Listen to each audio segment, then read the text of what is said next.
क्या आरएसएस हिंदू लड़कियों को मुस्लिम लड़कों से शादी करने के लिए प्रेरित कर रही है? क्या आरएसएस ने 10 लाख हिंदू लड़कियों की शादी मुस्लिमों से करवाई है? आखिर मुस्लिम लड़कों से हिंदू लड़कियों से शादी कराने के पीछे मकसद क्या है? आखिर लव जिहाद के खिलाफ बोलने वाला आरएसएस हिंदू लड़कियों की शादी मुस्लिमों से क्यों करा रहा है? शंकराचार्य आविमुक्तेश्वरानंद को आरएसएस के अंदर की बात किसने बताई? नमस्कार दोस्तों, मैं हूं प्रवीण सानी। दोस्तों, इतने ढेर सारे सवाल मेरे जहन में इसलिए आए क्योंकि शंकराचार्य ने एक बड़ा बयान दिया। यह बयान हिंदू राष्ट्र का सपना देखने वाली आरएसएस के दोहरे चरित्र पर दिया। एक तरफ आरएसएस खुद के लिए और अपने से जुड़े संगठनों के लिए नियम बनाता है कि उन्हें हिंदुत्व के रास्ते पर चलना है। हिंदुत्व के रास्ते पर चलते हुए दूसरे धर्मों से नाता रखने वालों को इस तरह टॉर्चर करना है कि वो घर वापसी कर ले। आरएसएस के थिंक टैंक का मानना है कि भारत में रहने वाला दूसरे धर्म के लोग पहले हिंदू थे, अलग अलग कारणों की वजह से उन्होंने अपना धर्म बदल लिया। अब जबकि सरकार बीजेपी की है तो उन्हें फिर से हिंदू धर्म अपनाने के लिए प्रेरित करेंगे। अब दोस्तों, आरएसएस ने जो थ्योरी बनाई है उसके ही उलट काम करने लगी। ये दावा शंकराचार्य आविमुक्तेश्वरानंद ने किया है, जो इन दिनों मुख्यमंत्री योगी आदित्यनाथ से भिड़ रहे हैं, उनको हर मोर्चे पर जवाब दे रहे हैं। अब शंकराचार्य ने एक कदम आगे बढ़ते हुए आरएसएस को ही घेर लिया है। दोस्तों, आरएसएस का एक संगठन है मुस्लिम मंच। इसे लीड करते हैं इंद्रेश कुमार। मुस्लिम राष्ट्रीय मंच को साल 2002 में आरएसएस ने बनाया था। इसका काम भारतीय मुसलमानों के बीच संवाद और सामाजिक सद्भाव बनाना था। यह मंच मुस्लिम समाज को मुख्य धारा से जोड़ने, गोरक्षा, शिक्षा, महिला सशक्तिकरण और एक भारत श्रेष्ठ भारत के विचारों पर काम करने का दावा करता है। खैर, ये दिखाने का काम है।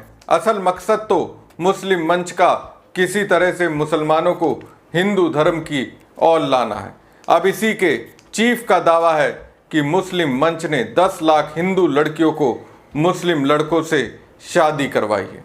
अब दोस्तों, ये सुनकर आपको कैसा लगा? आरएसएस का संगठन जिसका मकसद मुसलमानों को हिंदू बनाना है, वो हिंदुओं की बेटियों की शादी मुस्लिम लड़कों से करवा रहा है। दोस्तों, ये दावा मेरा नहीं, शंकराचार्य का है। शंकराचार्य ने कहा कि इंद्रेश कुमार नाम के संघ के प्रचारक हैं जो मुस्लिम मंच चलाते हैं। हमारी उनसे एयरपोर्ट पर मुलाकात हुई, उनसे मेरी लॉन्ज में बात हुई। उन्होंने कहा कि उन्होंने मुस्लिम मंच के माध्यम से 10 लाख हिंदू लड़कियों की शादी मुस्लिम लड़कों से करवाई। मैं हैरान रह गया। मैंने सोचा उम्र ज़्यादा हो गई है इसलिए जुबान फिसल गई होगी, तो फिर से सवाल किया 10,000? तो उन्होंने कहा नहीं, 10 लाख। अब सवाल आखिर ये है, हिंदुओं के हितों की रक्षा करने का दावा करने वाली आरएसएस का मुस्लिम मंच उसकी फिलॉसफी के खिलाफ क्यों गया? आखिर इस रास्ते पर चलने के पीछे मुस्लिम मंच का मोटिव क्या है? क्यों वो हिंदू लड़कियों की शादी मुस्लिमों से करवा रहा है? यही सवाल शंकराचार्य के जहन में आया। उन्होंने इंद्रेश से सवाल किया, सवाल यही, इतनी बड़ी संख्या में क्यों करवा रहे हो? तो इंद्रेश ने पता है क्या जवाब दिया? उन्होंने कहा, हमारी लड़कियां उनके घरों में जाकर उन्हें बदल देंगी। बताइए, कोई इतिहास है जो किसी लड़की ने ससुराल जाकर उन्हें बदल दिया हो? उसको ससुराल के मुताबिक ढलना होता है। ससुराल को कभी कोई लड़की नहीं बदल पाई है।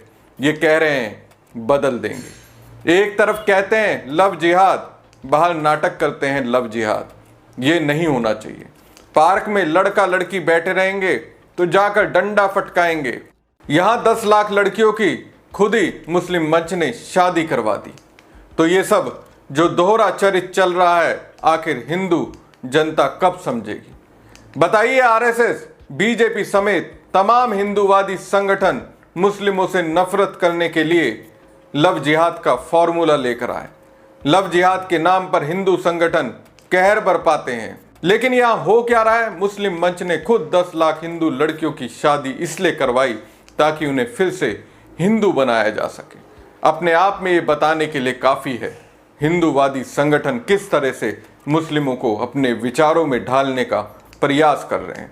दोस्तों, शंकराचार्य अब पूरी तरह से फॉर्म में है। अब देखिए, मथुरा में गोरक्षक चंद्रशेखर उर्फ फलसा वाले बाबा की मौत हो गई। पुलिस इसे अलग तरह से परिभाषित कर रही है। इस मामले में शंकराचार्य आक्रामक हैं। उन्होंने कहा कि यह कोई दुर्घटना नहीं, हत्या है। इसे दुर्घटना कहकर आप उस व्यक्ति के साथ अन्याय कर रहे हैं। जीवन रक्षक की हत्या की जा रही है। बता दें कि फलसा वाले बाबा की मौत को पुलिस दुर्घटना बता रही है। शंकराचार्य ने कहा कि सारे दावे बेनकाब हो गए हैं। कैमरे के सामने बेखौफ खड़े होकर ये लोग किस तरीके के दावे करते हैं कि किसी का कोई अधिकार नहीं है। अब स्थिति इतनी बिगड़ गई है कि ना सिर्फ गाय बल्कि गोरक्षकों को भी टरकों से कुचला जा रहा है, मानो बुलडोजर चलाया जा रहा हो, और कहा जा रहा है कि सख्त कार्रवाई की जाएगी। जब रक्षक ही विनाशक बन जाए तो न्याय कैसे होगा? जो रक्षक होने का ढोंग करते हैं वो असल में छल करने वाले हैं। उसकी पहचान होनी चाहिए। जब लोग उसे पहचान लेंगे तो वो अपने आप हट जाएंगे और सही व्यक्ति सही काम करने के लिए आगे आएगा। देखा जाए तो दोस्तों, शंकराचार्य हर मुद्दे पर बीजेपी और आरएसएस के स्टैंड पर से पर्दा उठा रहे हैं। वैसे आप बीजेपी और आरएसएस को किस तरह से देखते हैं? अपनी राय कमेंट बॉक्स में जरूर दीजिएगा और साथ ही पेज को ज़्यादा से ज़्यादा लाइक और शेयर कीजिएगा। धन्यवाद।